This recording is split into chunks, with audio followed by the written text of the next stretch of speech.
Income প্রত্যাখ্যান করা, income না করাটাকে দুনিয়াদারি বলে না। দুনিয়াদারি বলা হয় কোন একটা ফকিরও দুনিয়াদার হতে পারে, আবার কোটি হাজার কোটি টাকার মানুষও দুনিয়াদার নাও হতে পারে। এক ফকিরও দুনিয়াদার হতে পারে যার কোনো টাকা নাই, আবার যার হাজার হাজার কোটি টাকা সেও দুনিয়াদার নাও হতে পারে। যেমন আবু বকর রাদিয়াল্লাহু তাআলা আনহু, ওসমান রাদিয়াল্লাহু তাআলা হাজার কোটি টাকার মালিক ছিল, কিন্তু তারা কি দুনিয়াদার ছিল নাকি? তারা দুনিয়াদার ছিল না। কিন্তু আমাদের রাস্তায় যে সকল ভিক্ষুকদেরকে পাওয়া যায় এগুলো সব দুনিয়াদার।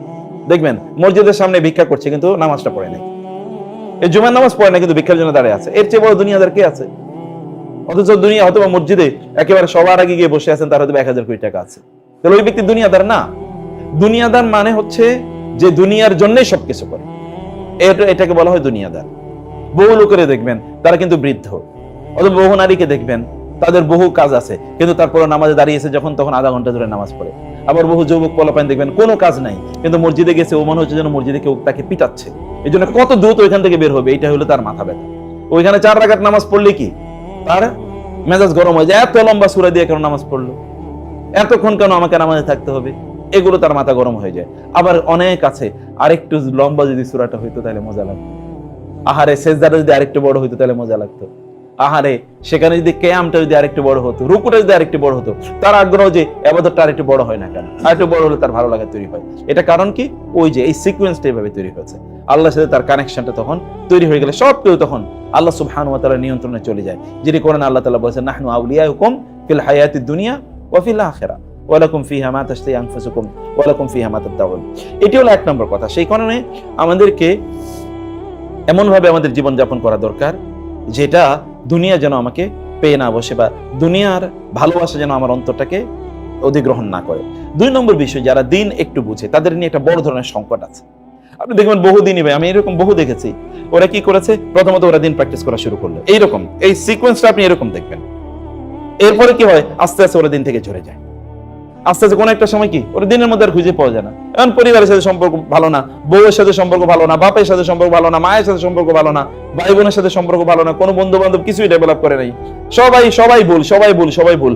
কারণ সে মনে করছে আমি যে পথে ইসলাম বুঝছি এর বাইরে কোনো পথ নাই, এটাই একমাত্র পথ, এটাই একমাত্র সত্য, এর বাইরে কোনো সত্য নেই। হ্যাঁ, যদি এটা সত্য হয় তাহলে মানুষকে ডাকার জন্য কি আছে, এটা সিস্টেম আছে, এটা মেথোডোলজি আছে। এই মেথোডোলজিতে সে জানে না, মেথোডোলজি সে বুঝে না। রাসূলুল্লাহ সাল্লাল্লাহু আলাইহি ওয়াসাল্লাম তিনি কতবার একটা লোকের দাওয়াত দিয়েছেন। মক্কায় কয়টা লোক ছিল তখন? অল্প কয়টা, নাইলে আমি বললাম না 20,000 লোক ছিল, নাইলে 30,000 লোক ছিল, এর চেয়ে বেশি দল ছিল না।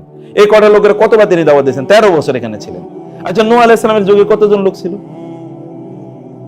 950 বছর দাওয়াত দিয়েছে, 950 বছর দাওয়াত দিয়েছে না? তো কয়টা লোক ছিল এখানে? কয়টা?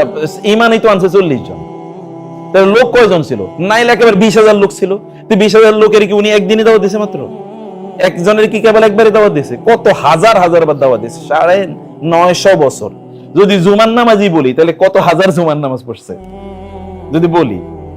রাস্তাঘাটে বাজার, ছোট্ট একটা এরিয়া, বাজারে তিনি গেছেন, তিনি যখন জাহাজ বানাচ্ছেন লোকেরা এসে তাকে কি বিভিন্ন ধরনের মন্তব্য করেছেন, উপহাস করেছেন, এগুলো তো সব দেখছেন, তারপরে তিনি দাওয়াত দিয়েছেন। এইটা হলো দাওয়াতের মানহাজ, এটা হলো দাওয়াতের মেথোডোলজি। বারবার বলতে হয়, ফাযাক্কির ফাইন্না যিকরা তানফাউল মুমিন, মানুষকে বলতে হয়, মানুষকে বুঝতে হয়। এইটা হলো আমাদের একটা প্রান্তিকতা, একটা সংকট আমাদের। এই সংকট থেকে উত্তরণের জন্য তাহলে কি করতে হবে? আমাদের এই উত্তরণের জন্য একটা সফট হার্ট তৈরি করতে হবে, যেটা আল্লাহ তাআলা তার রাসূলকে দিয়েছেন। কিফা বিমা রাহমাতিন মিনাল্লাহি লিনতা লাহুম ওয়ালাউ কুনতা ফাজ্জান গলিজাল কলবি লানফাদ্দু মিন হাওলিক। আপনি আল্লাহর অনুগ্রহে তাদের সাথে উত্তম আচরণ করেছেন, কোমল আচরণ করেছেন। আপনি যদি কর্কশভাষী হতেন তাহলে এরা সব আপনার কাছ থেকে দূরে সরে চলে যেত, কেউ আপনার কাছে থাকতো না, এরা সব দূরে সরে যেত। ফাআফু আনহুম, তাদেরকে ক্ষমা করে দিন। ওয়াস্তাগফির লাহুম, তাদের জন্য আল্লাহর কাছে ক্ষমা চান। আমাদের কাজ কি? আমরা যেমন ধরেন আমরা দিনই ভাইরা যারা আছি, আমরা আল্লাহর কাছে কতবার হাত তুলে বলি, আল্লাহ তুমি সব দিনই ভাইদেরকে দিন বোঝার তৌফিক দান করো, সব মানুষের তুমি দিন বুঝাও, সব মানুষের দিনের পথে তুমি হেদায়েত দান করো। এরকম দোয়া করা দরকার, প্রত্যেকটি মুহূর্তে দোয়া করা দরকার। আমরা এই দোয়া আসলে করছি কিনা, নাকি এর বাইরে অন্য কিছু করছি, নাকি এর বাইরে আমরা কি গালিগালাজ করছি, নাকি এর বাইরে আমরা শত্রু বানাচ্ছি প্রতি মুহূর্তে? শত্রু তো বানানোর কথা না, আমাকে বানাতে হবে বন্ধু। ফাইজাল্লাযী বাইনাকা ওয়া বাইনাহু আদাওয়াতুন কাআন্নাহু ওয়ালিয়ুন হামীম। কোরআন আল্লাহ তাআলা বলেছেন যে তুমি কি করবে, তুমি তাদের সাথে উত্তম আচরণ করবে, তাইলে যার সাথে তোমার সাথে শত্রুতা ছিল এখন সে তোমার অন্তরঙ্গ বন্ধু হয়ে যাবে। ওমর রাদিয়াল্লাহু তাআলা আনহু রাসূল সাল্লাল্লাহু আলাইহি ওয়াসাল্লামকে হত্যা করার জন্য তো পরিকল্পনা করেছে, কিন্তু একটা ওমর ইসলামকে কোথায় নিয়ে পৌঁছাইছে? একটা ওমর ইসলামকে কোথায় নিয়ে পৌঁছেছে, তাই না? আপনি এবং আমাদের অবস্থা কি ছিল? কাযালিকা কুনতুম মিন ক্বাবল, আল্লাহ তাআলা বলেছেন যে ইমানদাররা, যারা ঈমান পেয়েছো, যারা হেদায়েত পেয়েছো, তোমরা অন্যদেরকে নিয়ে তুচ্ছ-তাচ্ছিল্য করো না। তুমিও তো কিছুদিন আগে এরকমই ছিলে। এরকম ছিলাম না? আমাদের অধিকাংশ অবস্থা তাই ছিল। আমরা এই হক কয়দিন বুঝছি? বেশি দিন তো আমরা বুঝি না। এর আগে আমরাও এরকম ছিলাম, অতএব অন্যরাও এরকম হতে পারে। সে যখন ইসলামে আসবে, দিন সঠিকভাবে বুঝবে, তখন সে আমার চেয়ে অনেক ভালো দিনদার হয়ে যাবে। তাহলে তার জন্য কি হেদায়েতের দোয়া করতে হবে। কিন্তু তাকে অ্যালাইনেশন, তাকে শত্রু বানানো অথবা তাকে বিভিন্নভাবে বিশুদ্ধগার করে আপনি তো তাকে আপনার আলোচনায় আনতে পারবেন না, আপনার মাজলিসে আনতে পারবেন না, আপনার মাহফিলে আনতে পারবেন না। সেই জন্য সহনীয় ভাবে দিনকে ধীরে ধীরে ধীরে ধীরে ধীরে ধীরে দিনকে মানুষের কাছে প্রেজেন্ট করা দরকার। আমি হক পথে এসেছি, সৎ পথে এসেছি, আমার অন্যের জন্য কনসার্ন থাকার কথা খুবই ভালো, যে এই লোকগুলোকে আমাদেরকে দিনের পথে নিয়ে আসা দরকার। এটা খুবই ভালো, ভেরি পজিটিভ। কিন্তু এটার এক্সপোজার, এক্সপোজিশন, এটার ম্যানিফেস্টেশন, এটার প্রকাশটা যেন খুবই নেগেটিভ না হয়, অথবা খুব উগ্র প্রকাশটা যেন না হয়। এটা পজিটিভ যেন হয়, পজিটিভ। ওরা যেন স্পর্শ করে, তাদের হার্ট যেন স্পর্শ করে যে আমি যে তাকে ভালোবেসে কথা বলছি, এটা যেন সে উপলব্ধি করে। এই জিনিসটি খুবই গুরুত্বপূর্ণ। 3 নম্বর যে বিষয়টি, তাহলে যে আমাদের এই সময়ের জন্য সবচেয়ে ভয়াবহ যে বিষয়টি, তা আমি দেখতে পাই, তাহলে যে আমাদের সময়ের ভয়াবহভাবে সময়ের অপচয় আমাদের যাচ্ছে ভয়াবহভাবে। এবং ধরুন আমরা এই কতটুকু সময় আসলে সঠিক অর্থে কতটুকু সময় কাটে। আমি গত 3-4 দিন আগে আমি বসছিলাম যে আমার ডেইলি রুটিনটা কি হবে, ডেইলি রুটিনটা কি হবে। আমি দেখলাম যে আমার ডেইলি রুটিনে আমি চাইলে প্রায় প্রতিদিন কমপক্ষে 6 থেকে 8 ঘন্টা পড়তে পারি এখন। অথচ আমি কিন্তু ক্লাসও নেই 6-7 ঘন্টা ডেইলি। তারপর আমি দেখি 6 থেকে 7 ঘন্টা আমি কিন্তু ডেইলি ইচ্ছা করলে পড়তে পারি, কিন্তু পড়া হয় না। তাহলে বাকি সময়টা আপনাদের 24 ঘন্টা, আমাদের 24 ঘন্টা কোথায় যাচ্ছে? নাহলে 6 ঘন্টা ঘুমাচ্ছে, তার চেয়ে বেশি তো কোনো ইমানদারের ঘুমানো ঠিকই না। তারপরেও ধরেন আপনি 6 ঘন্টা ঘুমালেন, তো 6 ঘন্টা ঘুমানোর পরে বাকি আর 18 ঘন্টা কই? 18 ঘন্টার পরে আর কি বাকি কি করছি আমরা? নাইলে বলছি ব্যবসা বাণিজ্য করতেছি, কয় ঘন্টা? 6-8 ঘন্টার বেশি তো ব্যবসা বাণিজ্য করি না। তাহলে বাকি সময় কই? নামাজ কয় ঘন্টা পড়ি?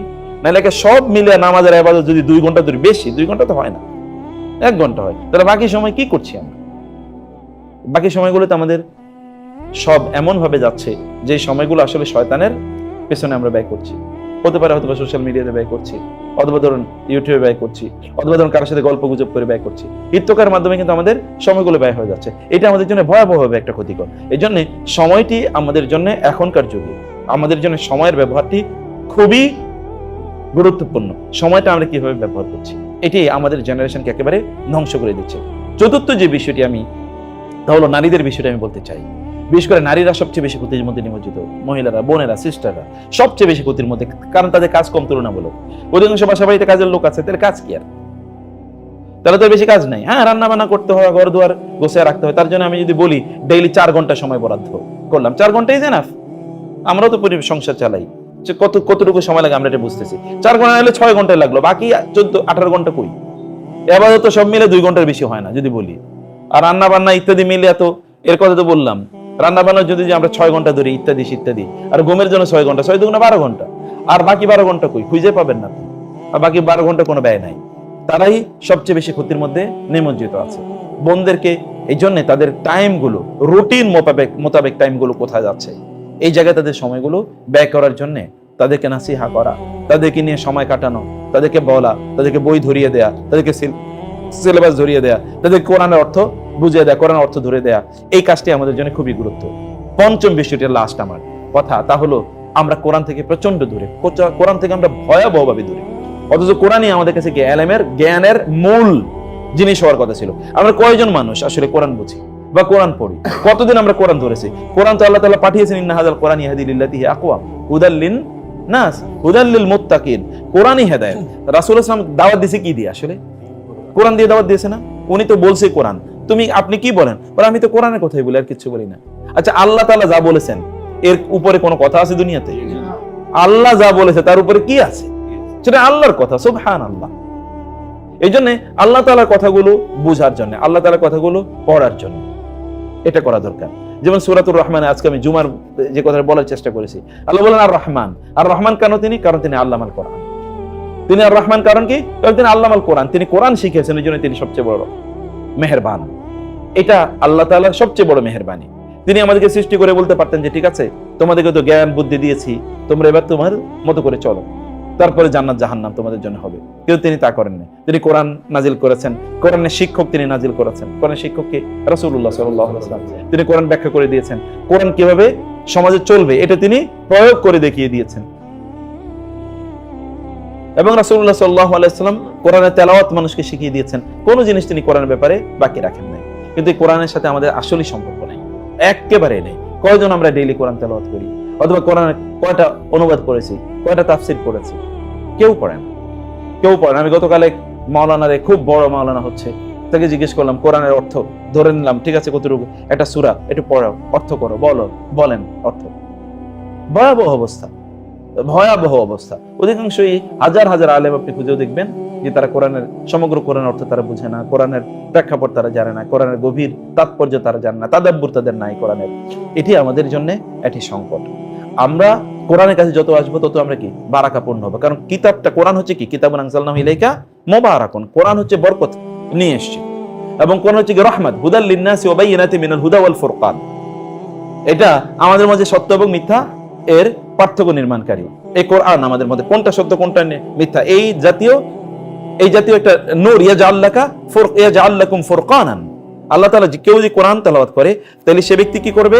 আল্লাহ তাআলা তার জন্য একটা ফুরকান তৈরি করে দেবে, মানে তার মধ্যে এমন একটা জ্ঞান তৈরি করে দেবে, এই জ্ঞানের মাধ্যমে সে বুঝতে পারবে কোনটা সত্য কোনটা মিথ্যা। এটা কোরআন, এটা মুজিজা। কোরআনের কাছে এসে কেউ কখনো ঠকে নাই। ইবনে তাইমিয়া রাহিমাহুল্লাহ তার সারা জীবন কি পরিমাণে ইলমের খেদমত করছেন, তারপরে তার জীবনের শেষের দিকে গিয়ে বললেন, আমি যদি অন্য সব পড়া বাদ দিয়ে আমি যদি শুধু কোরআন পড়তাম, মানে তার মতো ব্যক্তি যদি বলেন সব বাদ দিয়ে যদি আমি কোরআনের পিছনে সময় দিতাম তাহলে কতই না উত্তম হতো।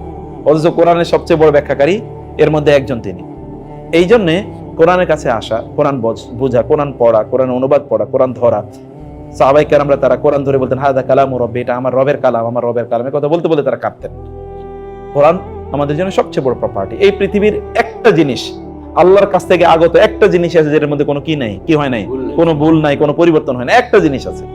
আর সব কিন্তু উল্টাপাল্টা হয়ে গেছে। আমরাই তো আল্লাহর কাছ থেকে আসছি, ঠিক আছে নাকি? আমরা এর মধ্যে কত ভেজাল আমাদের মধ্যে ঢুকে গেছে, তাই না? আল্লাহর কাছ থেকে আসছে, কোনো জিনিসই খুঁজে পাবেন না আপনি সব ঠিক আছে, সব মধ্যে ভেজাল ঢুকছে। সমুদ্রের পানির মধ্যে ভেজাল ঢুকছে, তাই না? ডাবের মধ্যেও তো ভেজাল ঢুকছে। আপনি ওখানে ফিসকিরি দিয়ে ওখানে 2 নম্বর তারা ঢুকিয়ে দেয়, তাই না? আপনি কোনো কিছু খুঁজে পাবেন না, কিন্তু একটা জিনিস আছে আপনি নিশ্চিত করে বলতে পারেন, গোটা পৃথিবীকে চ্যালেঞ্জ করে বলতে পারবেন, আমাদের কাছে এমন একটা জিনিস আছে যেটা আল্লাহর কাছ থেকে যেভাবে এসছে এইভাবে আছে, অবিকৃত। এটার নাম কি? কোরআন। কিয়ামত পর্যন্ত কারোর পক্ষে এটাকে পরিবর্তন করা সম্ভব না। কি সম্পদ! কিন্তু এই সম্পদটা আমরা এটার মূল্যায়ন করতে পারি না। তো জাযাকুমুল্লাহ খায়ের, সবাইকে অনেক অনেক ধন্যবাদ।